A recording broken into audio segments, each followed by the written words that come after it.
time they laugh. So why? Why isn't it because of me? The thought hit Evelyn's heart so hard she almost couldn't breathe. Down in the garden, sunlight spilled like warm honey over the grass. Ava and Leah, her twin daughters who barely reacted to the world, were laughing. Laughing. Tiny hands reaching out, bright eyes following the movement of soap bubbles and the sound of a guitar. And at the center of it all was not her. It was him. Marcus Cole, the gardener. The man she barely spoke to. A tall black man with earth on his hands, a quiet voice, and a worn guitar across his knee. His little boy, Noah, danced around the twins, clapping off beat, singing nonsense lyrics. A bubble burst on Ava's nose. She squealed. Leah fell back laughing. They were alive in a way Evelyn had never seen. On the stone balcony above, Evelyn's fingers dug into the railing until her knuckles went white. For 3 years, she had given them everything money could buy, doctors, specialists, caregivers, and still, they had stayed locked away inside themselves.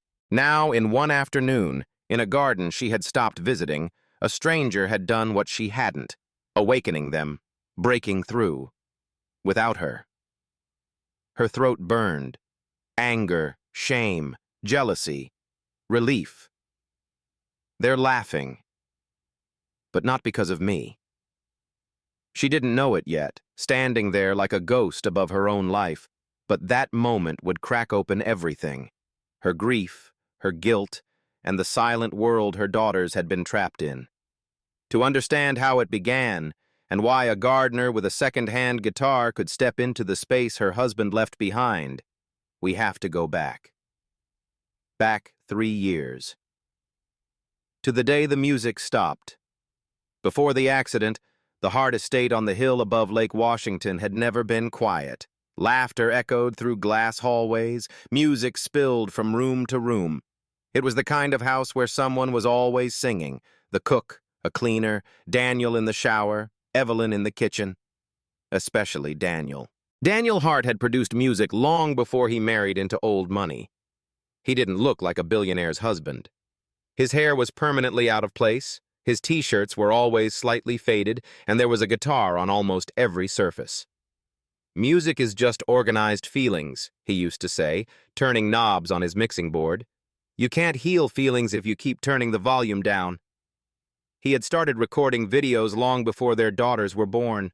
For our future little stars, he'd say, winking into the camera as if the babies could already see him. Evelyn used to roll her eyes and laugh, bumping his shoulder as she walked past. They're going to be bored out of their minds with all this footage of their father talking. Then I'll add bloopers, he'd grin. They'll stay for the chaos. The day he died, the chaos ended. One car, one bend in the rain-slicked road, one call from the hospital that Evelyn never truly remembered hearing. After the funeral, the house changed. The guitars stayed on the stands, but no one touched them. The big speakers in the living room went silent. The smaller Bluetooth ones disappeared into drawers. Curtains that used to be thrown open every morning stayed half-closed. Light still came in. It had to. There was too much glass for darkness. But it came in muted, filtered, tired, like the people who lived there. Evelyn Hart became the billionaire widow who ran Hart Systems with cold precision. Board members admired her. Investors trusted her. Her daughters did not know her. Ava and Leah were born a few months after Daniel's death. Evelyn remembered the delivery room as haze, bright lights, distant voices, the weight of 2 tiny bodies on her chest, and a roaring emptiness where joy was supposed to be. She took care of them. She fed them on schedule. She hired the best pediatricians, the most expensive nannies, the finest therapists. Their rooms were perfect. Muted pastels, organic cotton, handcrafted toys they never touched. But as the twins grew, it became obvious something was off. They didn't babble the way other children did. They didn't reach for toys or crawl towards people. Their eyes sometimes followed light or shadows, but rarely faces. At 2, they had not spoken a single word. At 3, they still didn't walk. Doctors ran test after test.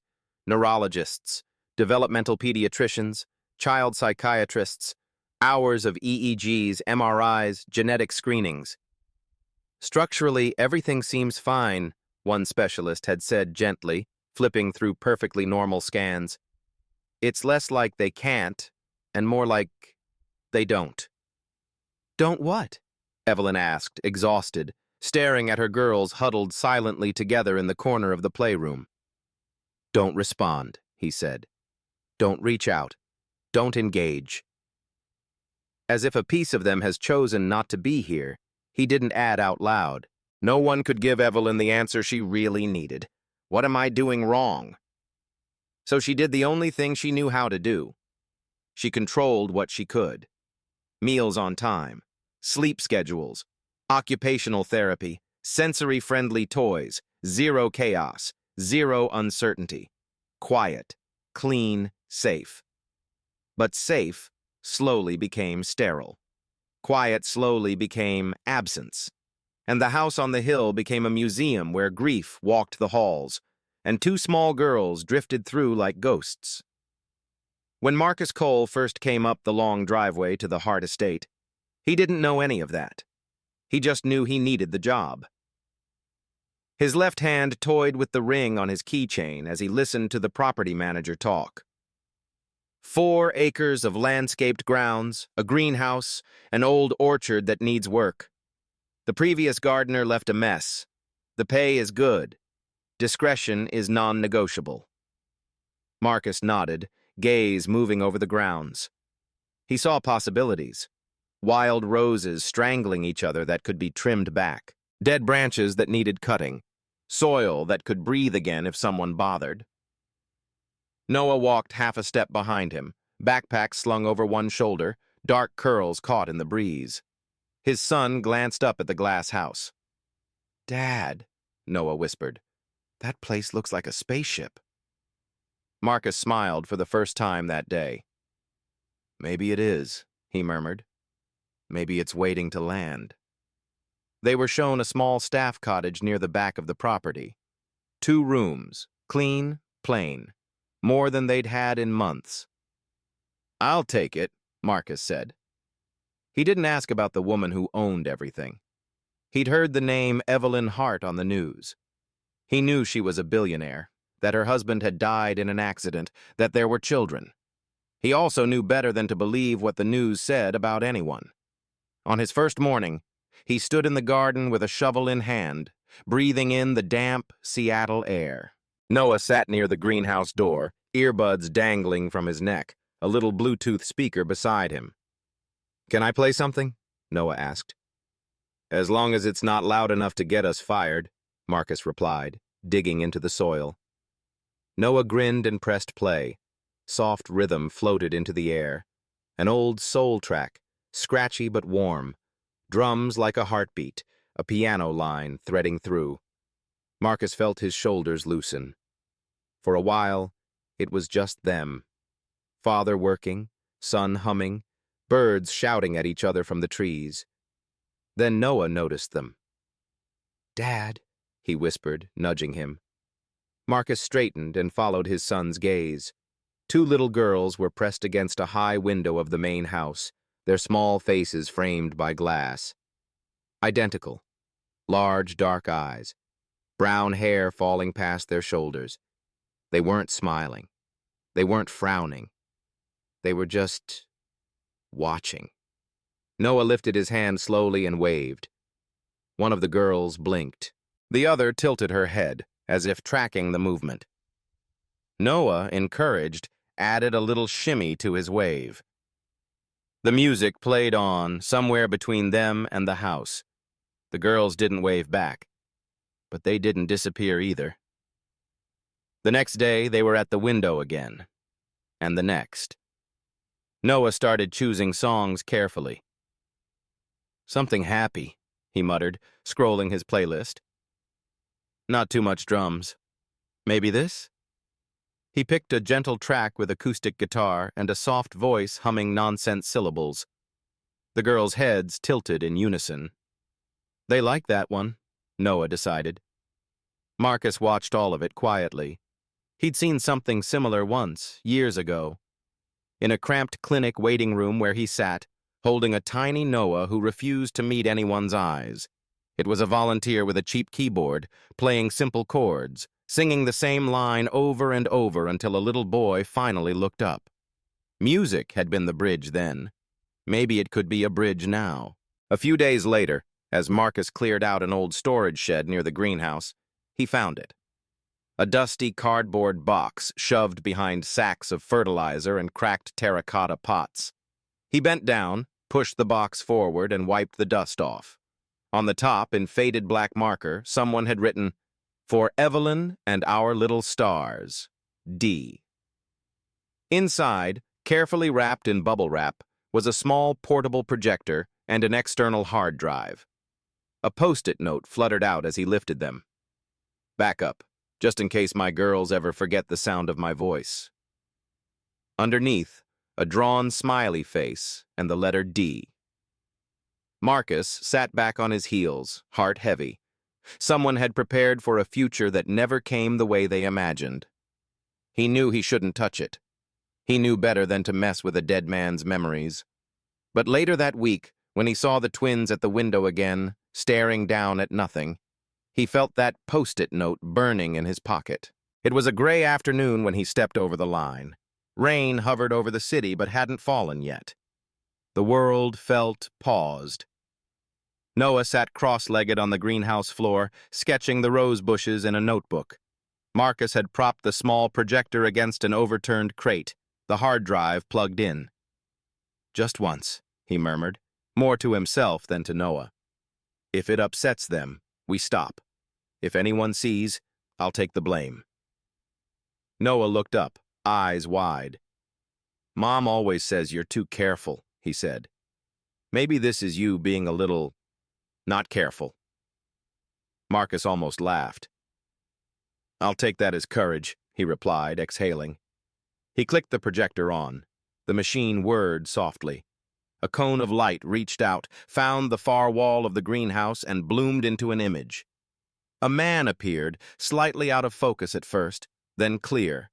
Curly hair, warm eyes, a guitar across his lap. He sat in the very same garden, from what it looked like, years before the greenhouse had filled with dust and boxes. "Okay," the man said into the camera, voice bright. "Test number 1. Future tiny humans, if you're watching this, it means your dad actually figured out how to back up a hard drive. That alone is a miracle." Noah snorted. Marcus froze. The voice was kind, playful. The kind of voice that wrapped around a room. The twins were at the window again. Ava's hand was pressed flat to the glass. Leah stood half behind her, eyes locked on the strange light flickering in the greenhouse. Marcus glanced at them, then at Daniel on the wall. In the video, Daniel shifted the guitar into place. "I'm making these for you," he told the imaginary children. "So one day, when you're mad at me because I won't let you tattoo a dragon on your face at 14, you'll remember that at some point you actually liked me." He played a chord, winced, adjusted. "Anyway," he smiled, "here's your dad's first attempt at a lullaby, for whenever you can't sleep, or just don't want to be alone." Music filled the greenhouse, simple, unpolished, real. Noah's pencil slipped from his fingers. "Dad," he whispered, eyes flicking between the image and the window. "They're moving." Marcus turned. The twins had left the window. For a heartbeat, he panicked. Had he scared them? Was the light too much? Then a small shape appeared at the side door of the greenhouse. Then another. The door creaked open a fraction. 2 pairs of eyes peeked in. Ava stepped in first, one hand sliding along the wall as if the world might tilt without warning. Leah clung to her sleeve, then to the doorframe, then finally took a shaky step inside. Their faces turned up to the moving image on the wall, then to the cone of light. Ava moved closer on unsteady feet, drawn forward as if by a magnet. She reached out, slowly, to touch the lit-up patch of concrete. Her fingers brushed nothing, of course, but in that moment the girl on the screen laughed, as if delighted by the attempt. "Hey there," Daniel's recorded voice said. "If you're here, thank you for being here." A sound burst out of Leah's chest. It was small, half-formed, more like a gasp than a word, but it was sound. Then Ava did something no one had seen her do in 3 years. She laughed, barely a chuckle, a small, startled puff of joy. But it was unmistakable. Noah clapped a hand over his mouth, eyes shining. Marcus felt his throat close. The door behind them slammed open.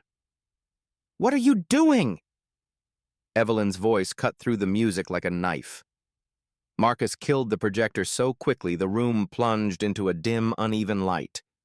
The image of Daniel vanished. The twins flinched. Leah grabbed Ava's arm, eyes darting. Evelyn stood in the doorway, raincoat thrown over a dark dress, hair pulled into a careless knot. Her eyes were wild, scanning the scene. The projector, the hard drive. Her daughters in a place they weren't supposed to be. A stranger standing between them and her husband's ghost. "What?" she repeated, each word clipped. "Are you doing?" Marcus straightened, every instinct shouting at him to step back, apologize, explain. But behind him, he could feel the twins' breaths, quick, shaky, close to his leg.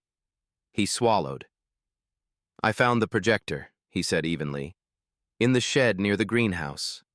There were videos on it. Of your husband. I thought—" "You thought you had the right to go through my husband's things?" Evelyn snapped. "To parade his face in front of my children like some show?" "They were watching," Marcus said softly. "They came on their own." "You don't know what they can handle," she shot back. "You don't know anything about what they've been through." Noah shifted, quietly placing himself between the twins and Evelyn's rage without fully realizing it. Ava tugged Noah's sleeve, eyes wide, lips parted as if searching for some lost word. "I'm sorry," Marcus said, voice low. "If I overstepped, that's on me. But this is the first time I've seen them move toward anything on their own." Evelyn blinked, just once. Her gaze flicked to her daughters. Ava's cheeks were flushed. Leah's chest rose and fell fast. They looked more alive than she had ever seen them. "Because of him," a bitter voice in her whispered. "Not because of you." Her jaw tightened. "Turn it off," she said. "Put everything back where you found it. From now on, you do what you were hired to do. Nothing more." Marcus held her gaze for a long second, something like disappointment passing through his eyes. Then he nodded. "Yes, ma'am." He unplugged the projector. The light died. As Evelyn led her daughters back toward the house, she never realized that while her back was turned, Leah looked over her shoulder, back at the darkened wall, back at the space where a man with a guitar had been a moment before, and something in her eyes looked almost lost. Evelyn tried to forget. She tried to fold the greenhouse incident into the same box as 1,000 other things she never opened. Daniel's last voicemail, the unfinished song he'd been writing, the bright yellow baby blanket he'd bought without her. But the problem with trying to forget something that's alive is that it refuses to stay still. Now, every time she walked past the living room window facing the garden, she remembered the sound. It had been small, barely anything. But Leah had made it. Something between a startled breath and a laugh. And Ava had laughed. Her girls had been moving toward light and music and a man's voice that sounded like, "Stop." She poured herself more coffee she wouldn't drink. That night, after the house went quiet, she dug through an old drawer in her office until her fingers closed around a familiar cold shape. The hard drive, the one Daniel had labeled years ago. She plugged it into her laptop with hands that shook. A list of video files appeared. "For my girls, 01. For my girls, 02. On and on. Dozens of them. He had recorded all this before they were even born. She clicked the first one. Daniel filled the screen, slightly younger, hair a bit shorter. "Hey," he said, grinning. "If you're watching this, that means I either became a famous musician or your mom finally found my secret stash of cheesy dad videos. Hi, Evie. You look beautiful, by the way. Don't roll your eyes." She did roll her eyes, then covered her mouth with her hand as if to push the sob back down. He talked about the weather, about the way the light hit the garden that day, about the stupid thing he'd read in a book about early child development. "You know what they say?" he told the camera. "Kids don't need perfect parents. They need present ones. That's it. They need someone who shows up, who looks at them like they're there, like they matter." Evelyn paused the video so abruptly his face froze mid-sentence. Present. The word stung. She had been there every day, physically. But her mind had been on earnings calls and legal briefs and medical reports and all the places where she could still win if she worked hard enough. Her daughters had become something to manage, to protect, to keep alive. Had she ever truly looked at them? The next morning, she watched from the window as Marcus and Noah worked in the garden. Noah placed his small speaker on the stone path, starting a playlist of gentle melodies. Marcus moved between flower beds, checking sprinklers, trimming dead leaves. At the far window, Ava and Leah appeared, as they always did now, drawn by something they didn't have a word for. Connection. Evelyn exhaled. That afternoon, when Marcus returned from the greenhouse to put away his tools, she was waiting by the door. He straightened, caught off guard. "Ms. Hart," he nodded. "I watched them," she said. No greeting, no pretense. "The videos, my husband's videos." Marcus hesitated. "Yes, ma'am." Her eyes were tired, but there was a new clarity in them, like someone had opened another curtain inside as well. "You shouldn't have gone through his things," she said. It was still true. "But I saw what happened. In the greenhouse." He said nothing. He let the silence be hers to fill. "For 3 years," she continued, "I've done everything I know how to do. Doctors, therapists, equipment. I thought if I could just keep them safe." She swallowed. "But I think all I did was keep them still." Marcus frowned, just slightly. "Safe and still can look a lot alike," he said quietly. "I saw them laugh," she whispered, almost to herself. "Leah made a sound. A real sound. I can't remember the last time." Her voice broke. She forced it back into something flat. "Is that because of the music?" she asked. "Or because of Daniel?" Marcus considered the question. "They're responding to something familiar," he replied. "Maybe his voice, maybe the rhythm. Maybe it's just the first thing that's reached them in a long time that isn't a test or an instruction." She looked down at her hands. "Did you study this?" she asked. "With children?" "I started to," he nodded. "Music therapy, before Noah was born. I didn't finish the degree, but I worked in a clinic for a while, learned how sound opens doors." "And Noah?" she asked, glancing toward the small figure now coaxing a ladybug onto his finger. "Was he always like that?" "No," Marcus said. "He used to barely speak. After his mother left." He trailed off, choosing his words. "He shut down. I couldn't reach him no matter what I did. Not with questions, not with lectures. But one day a volunteer at the clinic played a song on a cheap keyboard, and my son looked up." He smiled faintly at the memory. "So now I try not to underestimate what music can do when words aren't working." Evelyn nodded slowly. Finally, she asked the question he'd been half expecting and half dreading. "If," she said carefully, If I gave you more access to the girls, within reason, do you think you could help them? Not as a gardener. She met his eyes. As someone who knows whatever this is? Marcus didn't answer immediately. This would have to be on your terms, he said. I'm not a doctor. I can't promise miracles. But I can promise to show up, to be present, with them, with you, if you want. The word landed differently now that she'd heard Daniel say it too. Present. She looked out at her daughters through the glass. They were pressed to the window, again, but their gaze was no longer empty. It clung to the movement of Noah's hands as he traced invisible shapes in the air, humming to himself.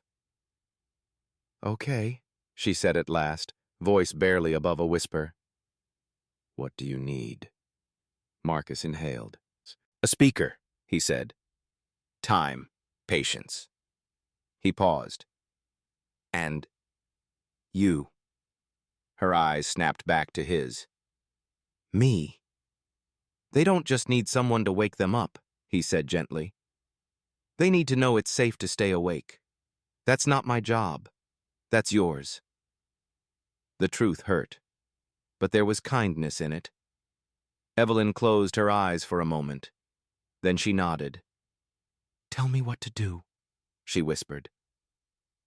It started small. A speaker in the garden playing softly during the afternoons.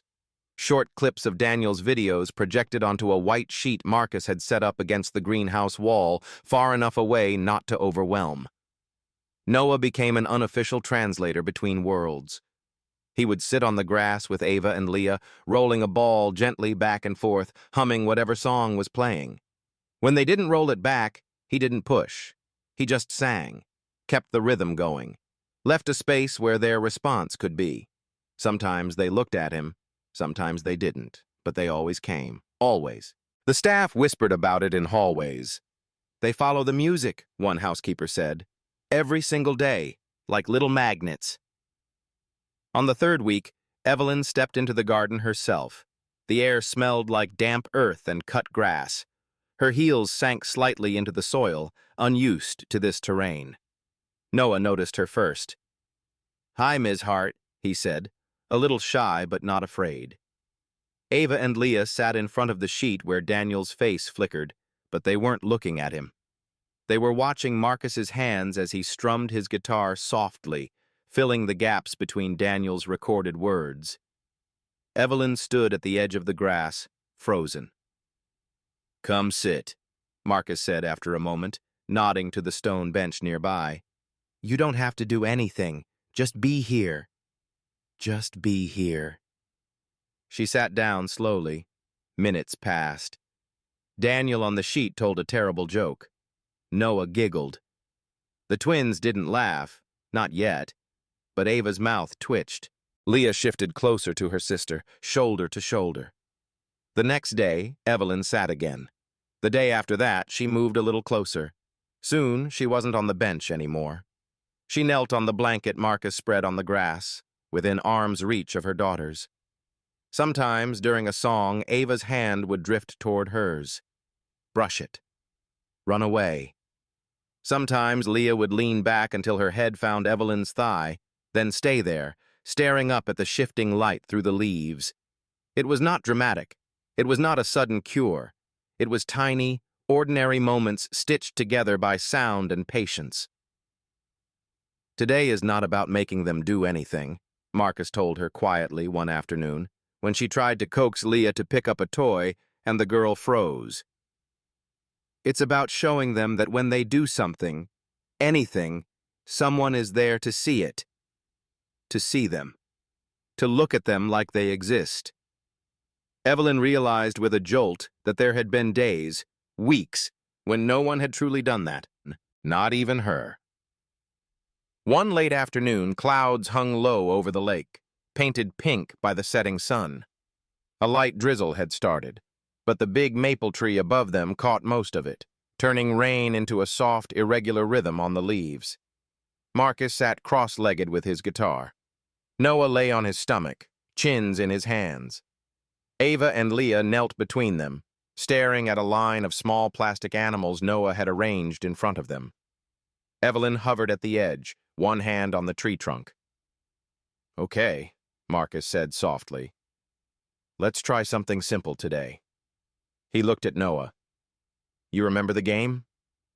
Noah nodded, eyes shining. "Yeah." He turned to the twins, smiling. "Ready?" he asked. "We're going to call someone." He held up the little toy lion. "This is Leo," he announced. "Leo is looking for someone. Who should he call?" He looked at Evelyn, then back at the girls. "Mama," he said gently. "Leo wants Mama." He placed the lion in Ava's hand, curling her fingers around it, then pointed to Evelyn. "Mama," he repeated. "That's your mama. Can you say it with me?" Noah scooted closer. Ma, he said slowly, exaggerating the syllables. "See?" He pointed to Evelyn. "Mama." Marcus kept strumming a simple, steady pattern under the words. Soft, comforting, predictable, no pressure, just invitation. Ava stared at the lion. Her lower lip trembled. Leah watched Noah's mouth move. "Ma," Noah said again. He tapped his chest. "Noah," then tapped Evelyn. "Mama," he giggled. "Not Noah. Mama." Leah's lips moved silently, shaping the word without sound. Evelyn's heart lodged somewhere between her ribs and her throat. "Don't rush," Marcus murmured. "Let them come to it." The rain thickened, droplets slipping through the leaves now, dotting the blanket. No one moved.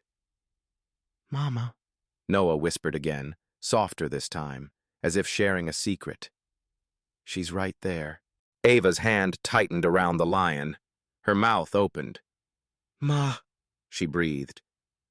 The sound was barely audible, more air than voice. But it was there. The world held its breath. A beat.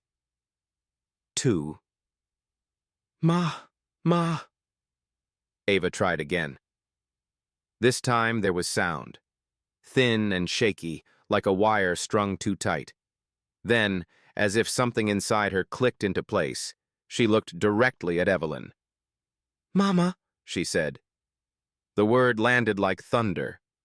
Evelyn's vision blurred. The tree, the garden, the faces, all smudged. Leah startled at her sister's voice, then turned to Evelyn too, mouth moving clumsily. "Ma, Ma," she echoed, her version even rougher, like a stone rolling over itself. Evelyn's knees gave out.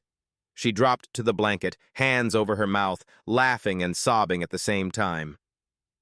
Ava flinched at the sudden movement, but Marcus's guitar never stopped. The steady rhythm told them, "It's okay. You're safe. Keep going." Noah clapped. "You did it!" he cried. "You said it!" Evelyn crawled forward on her hands and knees until she was right in front of her daughters. Her hands hovered in the air, afraid to scare them away. Then Ava leaned forward first. She pressed her forehead to Evelyn's shoulder. Not a hug. Not yet, but contact. Leah followed, pressing her small body against Evelyn's other side. They were trembling. So was she. "I'm here," Evelyn whispered into their hair, the rain mingling with her tears. "Mama's here. I'm so sorry it took me so long. I'm here now. I'm here." Marcus watched from a few feet away, fingers still moving over the strings. He felt something loosen inside his own chest, a knot he hadn't realized he'd been carrying for them. "This," he said softly, more to himself than anyone, "this is what alive looks like." Later, when the rain finally broke free and poured down, they scrambled under the tree, laughing, sheets and blankets gathered up in a rush. Ava laughed twice, Leah once. Each sound was a small miracle. The weeks that followed didn't turn the Hart house into a fairy tale. There were still difficult mornings. There were still appointments and medication schedules and long emails from specialists who wanted updates. But something fundamental had shifted. The house was no longer quiet. There was still space for silence, but it was a chosen silence, not an empty one. Music drifted from the garden daily, from the living room on rainy afternoons, sometimes even from the kitchen, where one of the maids had dug out an old radio and started bringing it in. Ava and Leah didn't become normal overnight. They didn't suddenly race through all the milestones they'd missed. Instead, they created their own. The first time Ava crawled across the living room rug without help to reach a toy, everyone in the room held their breath as if she were walking a tightrope. When she reached it, she turned back, just once, to see if anyone had seen her. Evelyn had. She clapped, laughed, and said her daughter's name like it was the most beautiful sound in the world. Ava! Leah's progress was slower, more cautious, like the way she walked, one hand always hovering near something solid. But she started humming, little tuneless threads under her breath, especially when one of Daniel's old songs played. One day, when a particularly scratchy clip of Daniel singing came on, Leah pressed a hand to the speaker in the corner. "Da," she whispered. No one corrected her. No one rushed her. They just let the name hang there, a promise and a memory. The projector and hard drive were no longer hidden. They sat in a wooden box in the living room now, within reach, but treated with care. Some evenings, Evelyn would set up the projector in the garden herself. Marcus would adjust the sheet so the image was clear. Noah would be in charge of snacks, which mostly meant spilling popcorn and laughing. They watched Daniel together. He sang. He told bad jokes. He talked about how he couldn't wait to meet his daughters and embarrass them in front of their friends. Sometimes it hurt. Sometimes Evelyn had to step away for a few minutes, standing under the maple tree with her hands on her knees, breathing through the ache. But she always came back, because this time, she wasn't watching alone. One late summer evening, the sky painted orange and purple, the twins curled up on either side of Evelyn on the garden blanket. Noah lay nearby, head on Marcus's leg, tracing patterns in the fading light with his free hand. On the sheet, Daniel looked into the camera seriously. "Hey, future me," he said. "If you're ever watching this and feeling like you messed it all up." He paused, searching for words. "Just show up, that's all. Go sit next to them, even if they don't look at you. Even if they're mad. Go sit there anyway. That's your job." Evelyn felt tears sting her eyes. She looked down. Ava's fingers were tangled with hers, squeezing absent-mindedly in rhythm with the music.